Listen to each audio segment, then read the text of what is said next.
Seorang mahasiswa Universitas Brawijaya menjadi difabel gara-gara kabel fiber optik yang malang melintang di jalan.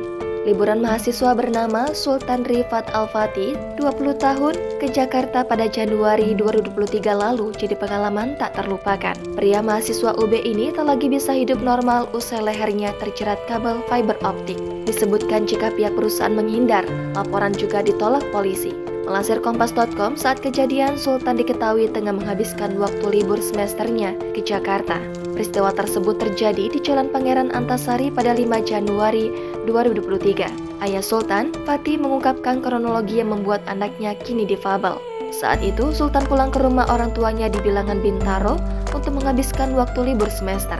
Kronologinya, pada 5 Januari 2023, anak saya dari Pacitan mau main sama teman semasa SMA-nya sekitar pukul 22.00 waktu Indonesia Barat. Beber dia saat dihubungi pada Jumat 28 Juli. Dari rumahnya, Sultan bersama beberapa teman SMA-nya mengendarai sepeda motor ke arah Jalan TB Simatupang. Kemudian ia berbalik ke kiri ke Jalan Pangeran Antasari. Setelah menyusuri Jalan Pangeran Antasari sejauh 1 km, tiba-tiba mobil jenis SUV berhenti di depan motor korban. Mobil tersebut berhenti karena ada kabel fiber optik yang melintang di tengah jalan. Sopir mobil SUV yang bergerak perlahan untuk melewati kabel yang menjuntai. Sang sopir diduga tak menyadari kabel fiber optik yang menjuntai tersangkut di bagian atap mobilnya. Karena kabel fiber optik tersebut terbuat dari serat baja, kabelnya jadi tidak putus saat tertarik beberapa meter. Kabel justru berbalik ke arah belakang dan menjepret leher anak saya, ungkap Fatih. Akibat terjepret kabel fiber optik, kata Fatih, Sultan langsung jatuh ke jalanan dan tak sadarkan diri. Kejadian ini membuat teman-teman Sultan dan sejumlah pengguna jalan raya bergegas untuk menolong korban.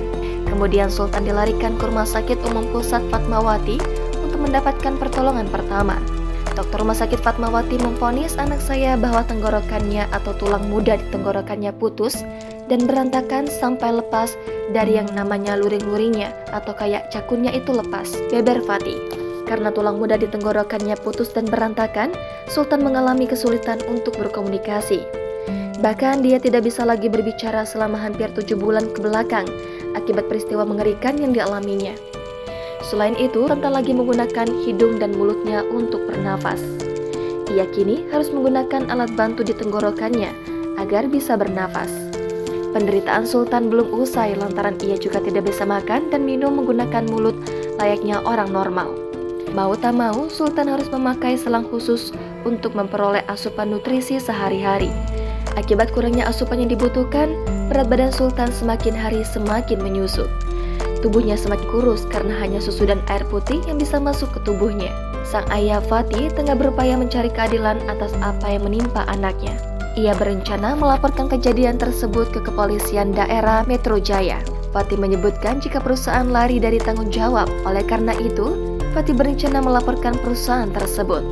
Padahal PTBT disebut telah berjanji untuk membantu keluarga korban. Janji tersebut disampaikan pihak perusahaan ketika menyambangi kediaman Sultan di Bilangan Bintaro, Tangerang Selatan pada Juni lalu. Tapi janji tersebut hingga kini tak kunjung direalisasikan. Fatih juga sudah pernah melaporkan peristiwa ini beberapa hari setelah kejadian. Namun laporan tersebut ditolak karena Fatih tidak mengetahui identitas pemilik kabel yang hendak dilaporkan. Jangan lupa subscribe, share, komen, dan like ya!